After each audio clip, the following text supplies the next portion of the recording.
ഇരിഞ്ഞാലക്കുടയിലെ റോഡിൽ കാലന്റെ വേഷത്തിൽ വേറിട്ടൊരു പ്രതിഷേധം. ഇരിഞ്ഞാലക്കുട നഗരസഭയിലെ റോഡുകൾ എല്ലാം തന്നെ കാലങ്ങളായി തകർന്ന് സഞ്ചാരയോഗ്യമല്ലാത്ത സ്ഥിതിയിലാണ്. ഇതിൽ പ്രതിഷേധിച്ചാണ് പൊതുപ്രവർത്തകനായ ഷിയാസ് പാളയംകോട്ട് വേറിട്ടൊരു പ്രതിഷേധവുമായി രംഗത്തെത്തിയത്. കാലന്റെ വേഷത്തിൽ റോഡിലെ കുഴികളിൽ നിന്നാണ് ഷിയാസ് പ്രതിഷേധം നടത്തിയത്. റോഡിലെ കുഴികൾ അടയ്ക്കണമെന്നാവശ്യപ്പെട്ട് നിരവധി തവണ ഷിയാസ് നഗരസഭ അധികൃതർക്കും വിജിലൻസിനും അടക്കം പരാതികൾ നൽകിയിട്ടുണ്ട്. എന്നാൽ ഇതിലൊന്നും യാതൊരു നടപടിയും ഇല്ലാത്തതിനെ തുടർന്നാണ് വ്യാഴാഴ്ച ഉച്ചതിരിഞ്ഞ് കാലന്റെ രൂപത്തിൽ വേഷം ധരിച്ച് ഷിയാസ് ആദ്യം എത്തിയത് നഗരസഭ ഓഫീസിൽ തന്നെയാണ്. ആ വേഷത്തിൽ തന്നെ പരാതി എഴുതി തയ്യാറാക്കി നഗരസഭ അധികൃതർക്ക് കൈമാറി. തുടർന്ന് Irinjalakuda bus stand, Sunny silks തുടങ്ങിയ ഇടങ്ങളിലെ കുഴികളിൽ ഇറങ്ങി നിന്ന് പ്രതിഷേധിച്ചു.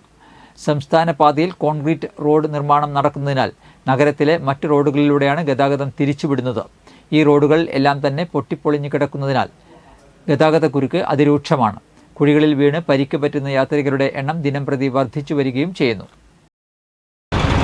നഗരസഭയിലെ വിവിധ വാർഡുകളിൽ ഇത്തരത്തിൽ കുഴികൾ, ഇതിന് മോശമായ കുഴികളാണ്. ഇതൊരു ചെറിയൊരു സാമ്പിൾ മാത്രമാണ്. ഇപ്പൊ സ്റ്റേറ്റ് ഹൈവേയുടെ നിർമ്മാണം നടക്കുന്നത് കൊണ്ട് ചെറിയ ചെറിയ വഴികളിലൂടെയാണ് വാഹനങ്ങൾ ഇപ്പോൾ ഓടിക്കുന്നത്.